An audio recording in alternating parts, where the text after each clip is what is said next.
Good evening, you are watching News Mongolia on MNB World.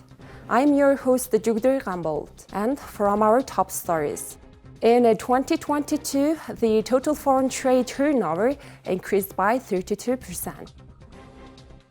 The Government of Mongolia has announced the 2023 to 2025 as the years to visit Mongolia.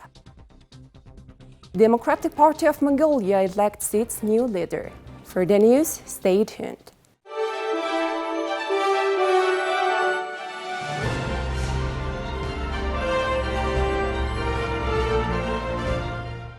On Thursday, January 19, the main opposition political party, the Democratic Party of Mongolia, held its National Congress and elected a new chairman.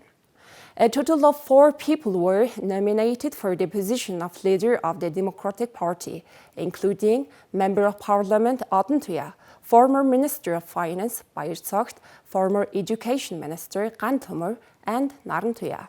However, Adentuya withdrew from the contest.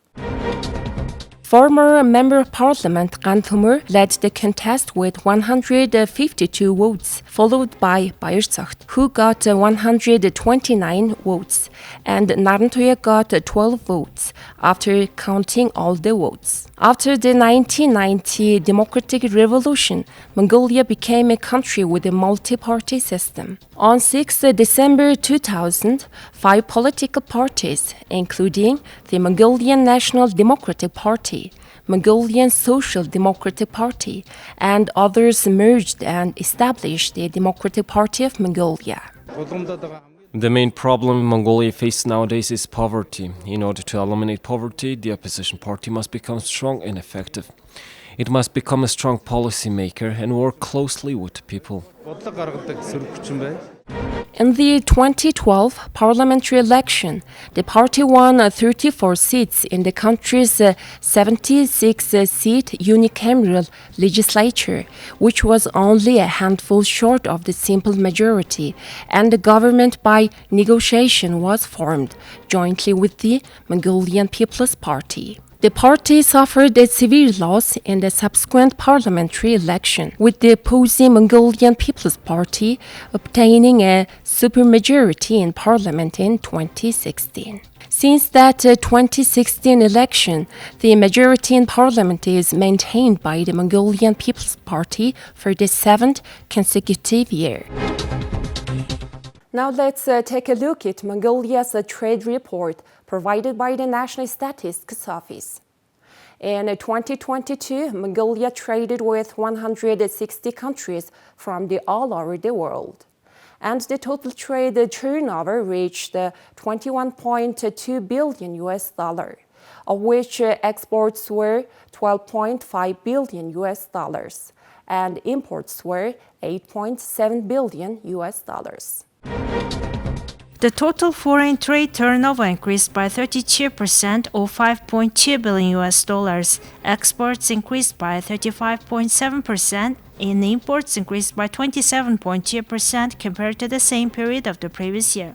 The foreign trade balance was in surplus by 3.8 billion US dollars in 2022 and increased by 1.4 billion US dollars or 60.1% compared to the same period of the previous year. Bituminous coal and copper concentrates accounted for 56.8% and 25.9% of the total exports to China respectively. Gold accounted for 99.7% of total exports to Switzerland. The average border price of gold increased by $3,300 per kilogram. The average border price copper concentrates increased by 119.3 US dollars per ton, and the average border price of coal increased by $8 per ton compared to the previous year. However, the average border price of gold in semi-manufactured forms decreased by $11.4 per barrel. In 2022, 60.6% of the total imports from Russia were petroleum products, 67.3% of the total imports from Japan were cars, and 4.3% of the total imports from China were electricity, 10.2% were trucks.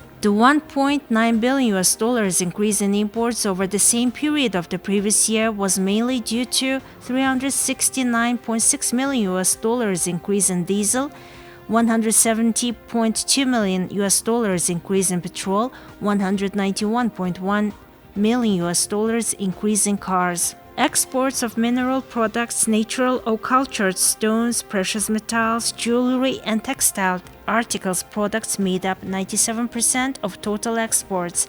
On the other hand, 74.9% of total imports were mineral products, machinery, equipment, and electric appliances, base metals, transport vehicles, and its spare parts, as well as food products.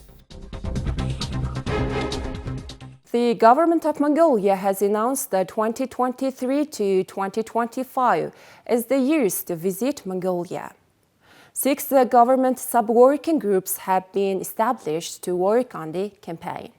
A group responsible for developing and announcing a 2023 calendar of international events in Mongolia is headed by the Ministries of Foreign Affairs, Environment and Tourism, and Culture. Accordingly, the government issued a resolution approving the name Welcome to Mongolia Event 2023, together with a calendar for 22 measures to be implemented to promote Mongolia abroad, stimulate activities of the tourism industry, boost the economy, and increase investments. The year 2023 from March to October will be filled with various events including Blue Pearl Ice Festival, 10,000 Camel and Yak Festivals, and Festival of K-pop. The calendar events include several high-level forums including the World Export Development Forum 2023, Female Foreign Ministers meeting, as well as sport events such as ice hockey, fencing, and jiu-jitsu championships. In accordance with this decision, the cabinet made a decision to exempt visa requirements for citizens from 34 countries for a stay of up to 30 days. This decision is believed to have a positive impact on expanding the tourism industry, recovering the economy, and facilitating travel requirements for Mongolian citizens to foreign countries. The citizens from the following countries will be subject to this cabinet's decision, including Austria, Belgium, Hungary, Greece, Denmark, Spain, Italy, Latvia, Lithuania, Liechtenstein, Luxembourg, Malta, Netherlands, Poland, and New Zealand, and many others. Let's take a look at the currency exchange rates provided by the Central Bank of Mongolia.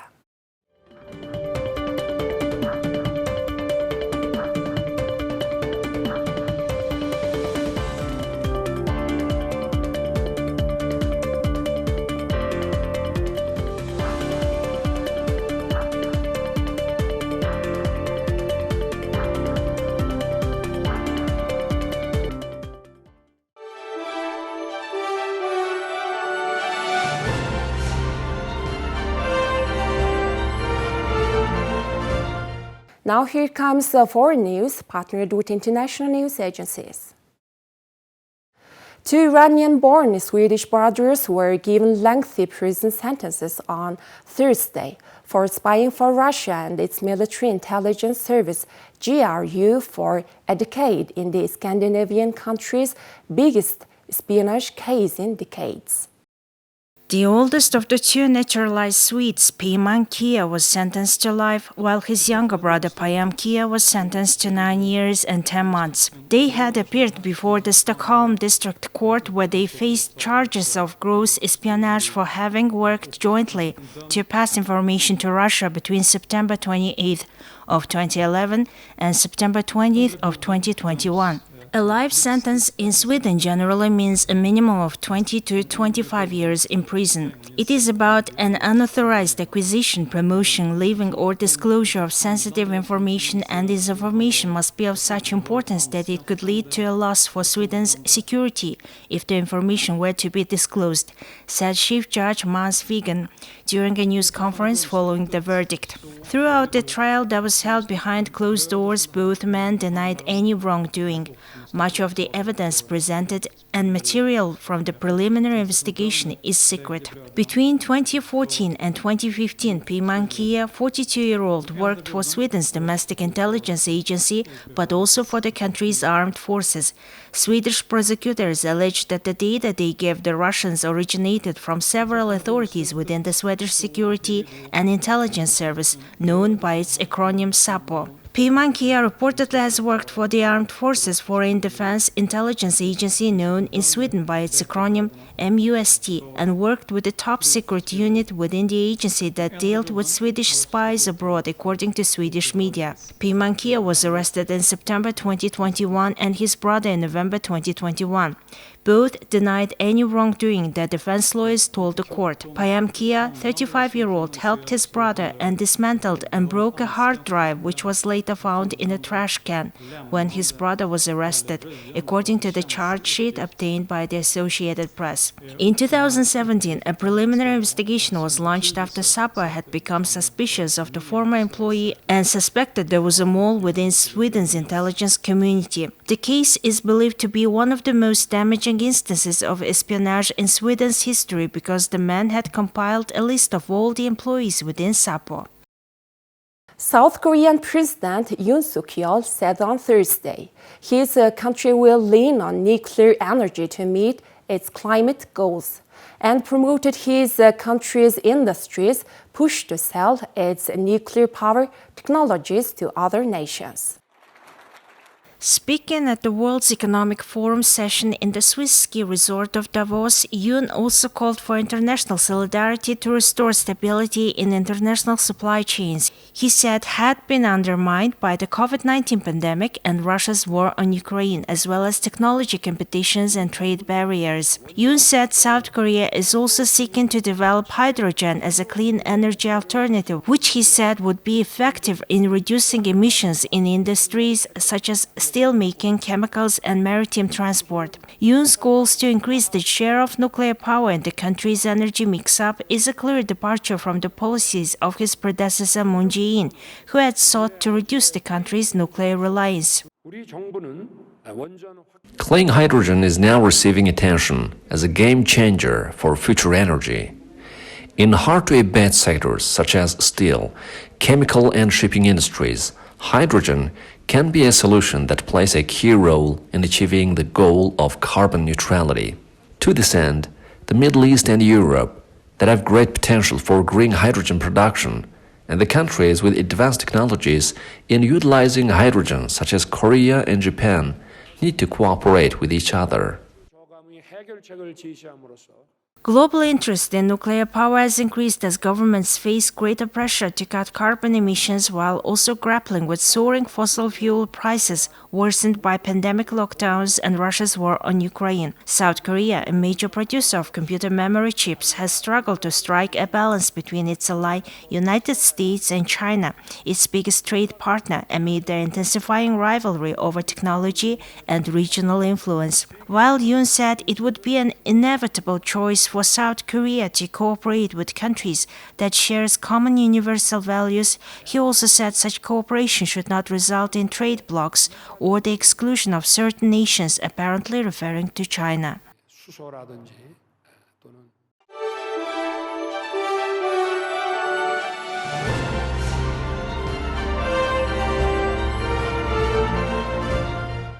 Please take a look at the regular features on sports. Cristiano Ronaldo scored twice in his first game in Saudi Arabia, and Lionel Messi was also on the score sheet as Paris Saint-Germain edged a Riyadh All-Star 11 5-4 in a thrilling contest.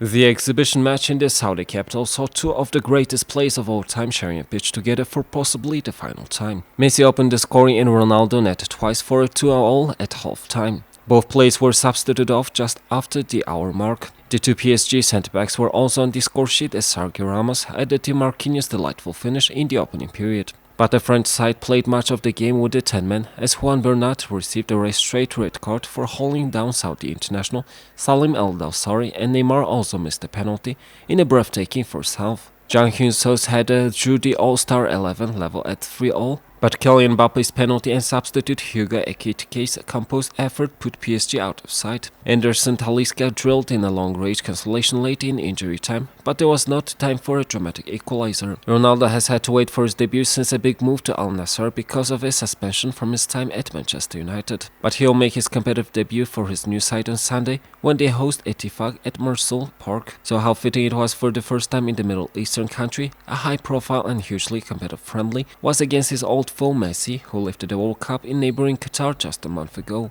The Argentina captain latched onto Neymar's pass and converted the opener after just 2 minutes, but the 37-year-old Portugal skipper was not to be outdone. Ronaldo's first was from the penalty spot, which was awarded after he was floored by PSG goalkeeper Keylor Navas' forearm smash into his face, leaving him with a badly bruised cheek. And he showed the hunger and desire he still possesses for the second, an initial header hitting the post, then reacting quickest to convert, showcasing his trademark celebration for both goals with the crowd joining in. Both players were taken off on 61 minutes and could have faced each other for the last time, unless they crossed paths again in the twilight of their glittering careers.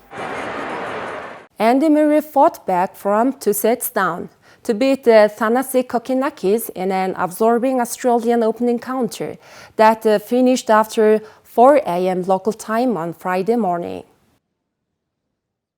The match lasted 5 hours and 45 minutes and was easily the longest match of Murray's career. As in his first round win over Matteo Berrettini, Murray lost the opening 2 sets before forcing his way back into the contention. It was, unbelievable that I managed to turn that round. Thanasi was playing, serving unbelievable, hitting his forehand huge, and I don't know how I managed to get through it. I did start playing better as the match went on. I have a big heart. Kokinakis rediscovered some of his best form in the 5th set, fending off 4 break points in the 7th game before Murray eventually took the decisive break in the 11th. The 5-time losing finalist at Melbourne Park, Murray, needed just 1 match point to close things down, blasting down a backhand winner before roaring into the crowd to celebrate his victory. He will now face 24th seed Roberto Bautista Agut for a place in the final 16. The rowdy fans inside the venue were treated to a fine spectacle from both players, despite it approaching the 6-hour mark, but Murray also highlighted another problem with overly long matches. The match start time of 10:20 p.m. was also an issue according to Murray. Please take a look at the weather forecast for the world's major cities.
Well, that's all for today. Thank you for staying tuned.